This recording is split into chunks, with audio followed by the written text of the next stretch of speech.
Assalamualaikum warahmatullahi wabarakatuh. Saudara, hari ini saya berada di Desa Lesten, Kecamatan Tinding. Desa ini berjarak sekitar 18 kilo dari kota kecamatan.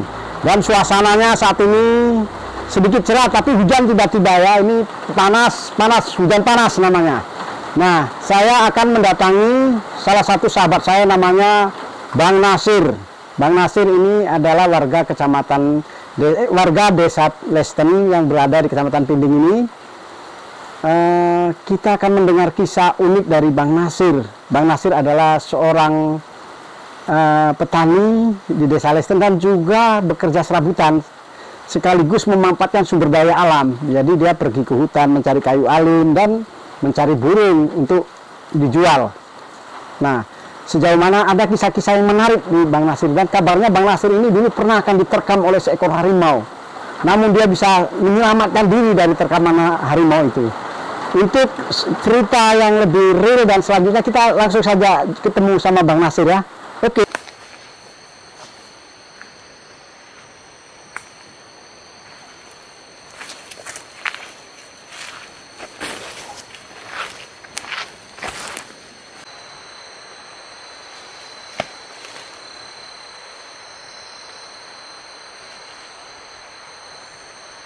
Assalamualaikum. Waalaikumsalam warahmatullahi wabarakatuh.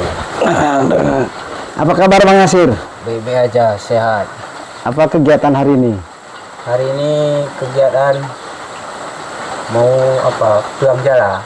Oh, baru pulang menjala ya Bang Nasir. Selama ini saya dengar Bang Nasir sering keluar masuk hutan ya. Sering. Apa yang dicari di hutan? Macam-macam. Kayu alim, ikan, kayu baru kan, burung, diutamakan burung ya. Oh, burung. Ya, saya gini Bang Nasir, saya pernah mendengar Bang Nasir pernah ada satu peristiwa yang sangat menarik menurut saya. Bang Nasir itu selamat dari terkaman harimau. Apa betul itu Bang Nasir? Betul. Bisa ceritakan kronologisnya bagaimana waktu itu? Bisa. Pas saya mau cari burung sama kawan saya, namanya Mian kan, kawan saya. Gigi kami cari burung perjalanan 3 jam, terus dapat murai batu. Sembunyi saya, dia masang pikatnya. Udah itu dia pun sembunyi, diam. Ternyata macan itu datang dari belakang saya. Saya nggak sadarkan, saya nggak tahu dia di belakang. Kelamaan dengar suara kayu patah. Petak bilang. Apa nih, nengok aku ke belakang. Terus? Terkejut aku. Aku terkejut kan. Lempar pakai parang. Lari aku sebentar, lempar pakai parang. Jadi waktu itu nggak sempat dia menerkam? Belum. Jadi nggak saya nengok ke belakang, pasti diterkam. Apa yang dilempar kena bagian mananya dia? Kalau nggak salah aku bagian sininya. Bahunya? Ya. Habis abang lempar, cemana cara lemparnya abang? Gini. Langsung ke arah harimau itu? Ya. Kena di mananya? Apa abang sempat jaraknya berapa dari harimau? Kira? Sekitar 3 meteran. 3 meter. Oh, berarti 3 meter tinggal dia makan aja abang itu? Ya. Terus abang balik badan? Balik badan, karena posisinya nggak dia nerekam, karena tanjak. Dia tanjak dulu. Oh, dia nanjak? Aku di atas, dia di bawah. Oh. Kalau tempatnya rata, pasti diterkam aku. Karena itu cuma dia nggak nerekam. Karena dia mana mungkin loncat ke atas kan. Jadi habis itu? Baru saya terkejut. Nengok ke belakang, terkejut saya pun. Lari sekitar 3 meteran. Saya ambil parang, saya lempar. Wah, kena ininya. Lari dia birit-birit ke bawah. Datangkan saya, apa itu? Harimau. Oh, mana bawah? Gigi ke bawah. Enggak apa-apa, enggak. Terus setelah itu? Kami lanjutkan cari burung lagi. Tidak langsung pulang? Tidak. Karena kita nggak mengganggu dia. Kita bukan cari dia, kita pun cari rezeki untuk hidupi anak sama istri. Kita pergi jauh sampai 2 hari perjalanan ke hutan. Berarti waktu itu nggak ada rasa gentar? Bang? Enggak. Karena istilahnya udah biasa. Oh, melihat harimau di sini udah berapa kali? Udah dibilang sering, lumayan lah. Sering ya? Ya. Cuman berhadapan dengan harimau baru kali ini? Ya. Itu yang paling dekatnya baru hari itulah. Itu ya? Ya. Sekitar 3 meter ya? Tapi Bang Asep tidak langsung takut terus pulang begitu tidak? Melanjutkan mencari burung? Melanjutkan cari burung. Kami pindah lokasi aja. Tempat sembunyinya, nggak lagi di sini, pindah ke arah sana lagi. Oh begitu. Jangan lagi situ. Itu kami cari burung, sembunyinya udah barangan. Saya latar belakang ini. Belakang ini sama belakang abang ini. Ya. Kampung, jaga jarak. Nanti datang siapa tahu kan? Itu aja lanjut cari burung. Kena burung baru pulang kami. Kena waktu itu dapat? Kena 2 ekor. Oh begitu. Suaminya sama istrinya tuh. Oh iya. Berdua sama aku. Terus saya mau tanya lagi Bang Nasir ya. Biasanya kalau cari burung itu sampai berapa hari? Sampai 10 hari, 15 hari gitu. Di hutan? Ya. Tidurnya bagaimana? Tidurnya nggak nentu-nentu. Di mana gelap di situ tidur. Di mana gelap di situ tidur? Ya. Pakai apa maksudnya tidur? Atau tidur di lantai begitu saja atau membuat satu tenda atau apa bagaimana? Pakai apa aja, di tanah aja, pakai daun kayu. Pakai daun kayu. Atasnya? Atasnya taruh plastik putih aja. Oh begitu. Ya. Taruh 2 iringan ke atas, udah. Pagar kanan kiri dia jaga bahaya kan. Di depan dipasang api. Oh begitu. Api itu untuk apa? Untuk istilahnya datang pun hewan yang berbahaya, sudah tahu di situ dia ada manusia. Oh begitu. Dia takut kalau ada api binatang. Ya. Selama ini sepengetahuan Abang, pernah nggak orang di daerah Abang ini diterkam harimau? Ada kejadian? Tidak pernah. Tidak pernah ya? Ya. Kalau banyaknya harimau ada berapa kira-kira? Banyak nggak di hutan di sekitar kampung Abang ini? Banyak. Banyak ya? Ada di situ namanya bukit apa? Bukit 5 kilo. Gunung 5 kilo. Gunung situ. Banyak situ. Di situ banyaknya kemana? Seperti ayam. Tapak kakinya, dan mandir. Oh begitu? Sering di situ mondar mandir berarti? Ya, kalau daerah di situ memang nggak berani orang masuk. Saya sekali ke situ, dari situ nggak pernah lagi. Kenapa ke situ? Tidak pernah jumpa di situ juga? Wah, siang malam dia bunyi aja kerjanya. Kita nggak ada lagi memikirkan sana sini. Karena jaga keselamatan kita aja. Kalau di situ banyak memang. Karena kita nggak ganggu dia pun nggak ganggunya kita. Oh begitu ya, daerah situ banyak. Kalau di wilayah-wilayah sekitar sini? Kalau wilayah di sini nggak cuma 1 ekor dia kan. Kalau wilayah yang di bawah tuh mau 5 ekor. Rombongannya ada. Kalau di sini 1 ekor tapi besar. Ekornya aja sebesar ini dia.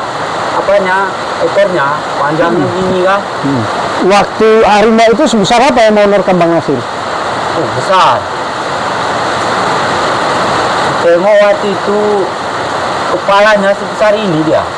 Karena dia waktu pas gini aku tengok mundur ke belakang kepalaku dikit, tengok segini besar kepalanya, besar. Bekasnya aja gini dia, tapak kakinya, gini besar. Oh begitu ya. Tapi kawan saya tidak takut, saya pun akhirnya tidak takut. Berarti ini tidak gentar lah yang menghadapi harimau ya? Tidak. Untuk menghindari dari biasanya kalau pergi ke hutan itu apa ada dibekali sesuatu mantra untuk menghindar dari harimau gitu, ada nggak? Tidak ada.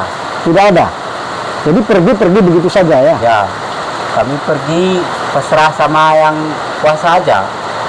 Mana terjadi apa pulang apa enggak dia yang ngatur.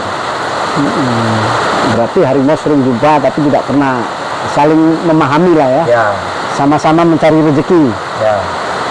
Pas waktu itu kami cari ikan menjaya, pergi ngikut sungai, mau kali jala dapat. Itu bertanda dia ada dekat tuh. Oh begitu. Nah, jala kami malam ini kok kelebihan dia dapatnya. Itu kita ambil tak 2 ekor, tak 1 ekoran. Kita lempar keluar, ini jatah kamu. Udah, makanya tuh. Ini dia, kita lanjut cari ikan terus. Kalau nggak sampai ke pondok kita ikutnya tuh. Kalau nggak dikasih. Oh begitu. Ya. Ada di atas tuh kemarin kami tuh. Bilang sama kawan, aku kan bilang, bang, apa tuh ikutinnya kita tuh, macan tuh dia. Itu nggak apa-apa tuh, karena kita mau kena jalan nih. Kita kasih, coba kau lempar bilangnya. Lemparkan 1 ekor. Ini jatahmu, udah tuh, situ aja kok. Kami mau cari rezeki ke atas, kok ini aja. Makanya itu pergi dia terus. Ada dilihat dia makan. Ya. Dari situlah aku istilahnya, kayak manapun dia galaknya, bisa kita komunikasi. Komunikasi sama dia. Tahu dia kita cari rezeki. Ya. Karena kita perjalanan 3 hari, 2 hari ke atas. Ke atas jauh. Ke atas mana? Ke atas daerah apa? Kapi. Pernah tersesat tidak? Pernah. Kapan itu kejadian tersesat di hutan? Pas cari kayu garu. Itu gimana ceritanya? Kami cari garu ada 3 orang. Jadi kawan masih pagi-pagi bungkus nasi. Satu sana pergi, satu sana, satu sini. Saya arah sini aja lah, aku bilang. Pergi saya. Ternyata waktu itu hari nggak cerah kali, agak mendung. Habis itu bingung saya, udah jauh kali saya panggil kawan saya, ternyata tidak ada suaranya dikit pun. Hari udah jam 6, jalan terus saya tengok air kecil, buka ini airnya, pergi lagi. Ternyata malam itu udah jam 9, nggak sanggup lagi saya jalan. Tidur saya di pokok kayu, ada kayu sebesar kali dia batangnya. Di tengah-tengahnya tidur, ada akarnya.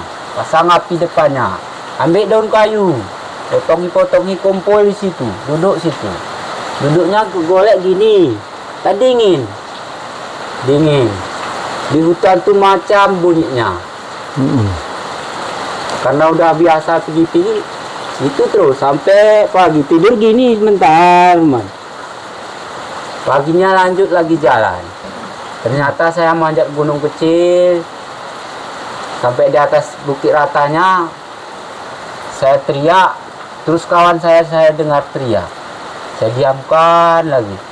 Ternyata teriak lagi, saya sambut teriaknya. Baru saya arah ke situ. Jam 9 pagi udah saya di pondok lagi. Setelah itu dilanjut untuk mencarinya? Habis itu, saya istirahat dulu. Besok paginya lanjut lagi saya. Orang pergi terus kawan saya. Kamu istirahat aja bilangnya. Saya lanjut lagi besok paginya. Nggak ada ternyata minta pulang. Ya, biasanya kalau mencari gitu dapat berapa berapa kayu candan biasanya pernah banyak dapat? Tapi tergantung rezeki. Karena itu kadang-kadang mudah rezeki orang dapat terus sampai 2 juta. Tapi sama saya cari itu nggak pernah. Cuma dapat 2 juta, 3 juta lah petingginya. Pergi 15 hari itu. Oke, baiklah. Saudara, begitulah cerita dari Bang Nasir ya. Selain dia pekerjaannya mencari burung, juga mencari kayu candan dan juga mencari ikan. Jadi biasanya inilah mereka berhadapan langsung dengan alam.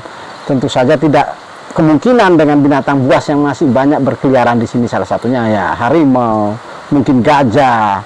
Nah, ini yang sangat ditakuti oleh para pencari atau pemanfaatan sumber daya alam ini. Mereka mencari, itu yang mereka hadapi selama ini. Tetapi mereka sudah biasa menghadapi hal-hal semacam itu, sehingga mereka tidak gentar atau tidak merasa takut kembali, karena ada cara-caranya untuk menghindar dari bahaya. Selama ini memang kita ketahui tidak ada pernah masyarakat yang di Lesten ini pernah diterkam atau dimangsa oleh binatang buas. Ya, kita berdoa saja semoga ini berlangsung, antara komunikasi antara alam dengan masyarakat ini masih terus berlanjut dan alam ini tetap terjaga. Oke saudara, nanti kita lanjutkan kembali.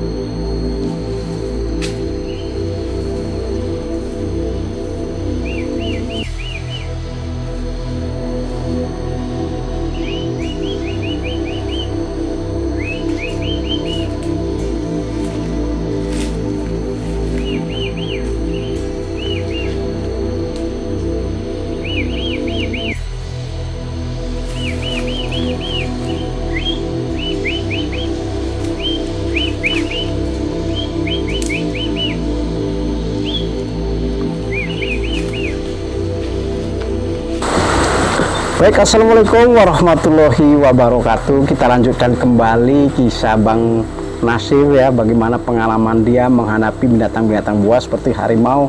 Dan kali ini ada yang menarik lagi, selain harimau ternyata Bang Nasir juga pernah terancam oleh beruang ya. Dia pernah berjumpa dengan beruang.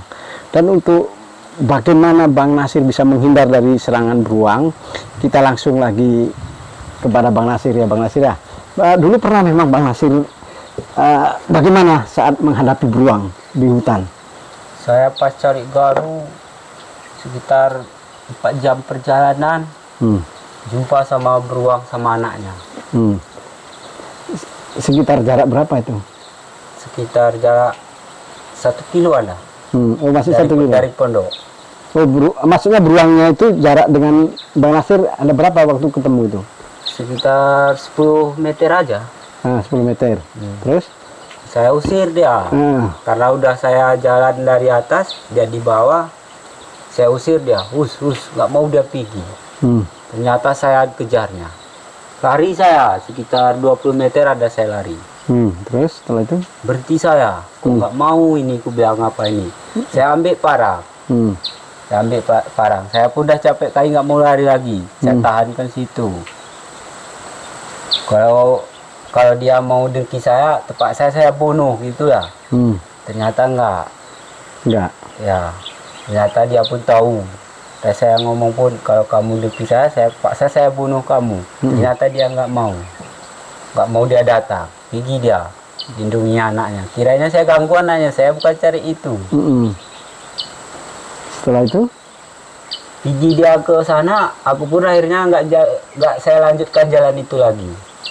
Pulang lagi agak ke kanan, dia ke kiri perginya kan. Kalau di hutan itu sendiri, jalan-jalan di hutan itu sendiri apa penuh dengan semak belukar atau memang ada jalan-jalan setapaknya di hutan? Penuh dengan semak. Kita buka sendiri aja jalannya, nggak ada jalan setapak lain, nggak ada. Nggak ada ya? Ya. Begitu. Jadi selain beruang itu ada hal lain yang abang jumpai? Kayak ular besar, ada di daerah Bebrut namanya. Sebesar ini ularnya tuh, panjangnya sekitar 10 meteran lah ada tuh. Itu ada jumpa saya tuh, lagi makan siang, berhenti di sungai. Apa ini ku bilang, kalau kayak bau amis sekali. Ternyata dia dari bawah datang. Terus saya memang nggak berani dekat ke situ. Pergi aja saya terus, karena dia udah kita tahu kekuatannya kan, bisa mukul pakai ekor, bisa makan orang. Lebih baik saya menghindar aja. Pergi saya, pergi terus lagi jalan. Memang kalau kita sehari-hari kita hidup di hutan, banyak kali risikonya. Macam-macam. Kadang kita takut tidur nanti bahayanya ada kayu tumbang. Kan ada dulu waktu 2019 orang Kalul cari kayu garu di daerah Air Merah. Ternyata dia hujan lebat, ternyata tumbang kayu, timpahnya pondoknya. Itu satu meninggal, lajang dia, anaknya. Bapaknya kakinya ini patah. Kami nggak jauh dari situ.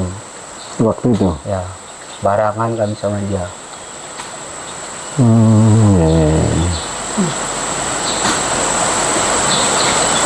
Jadi setelah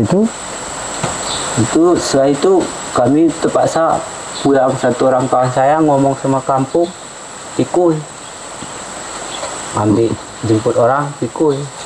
Itulah resikonya dalam hutan. Oh ya ya.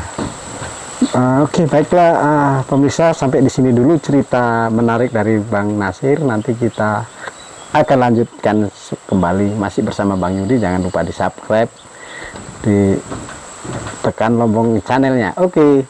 Assalamualaikum warahmatullahi wabarakatuh.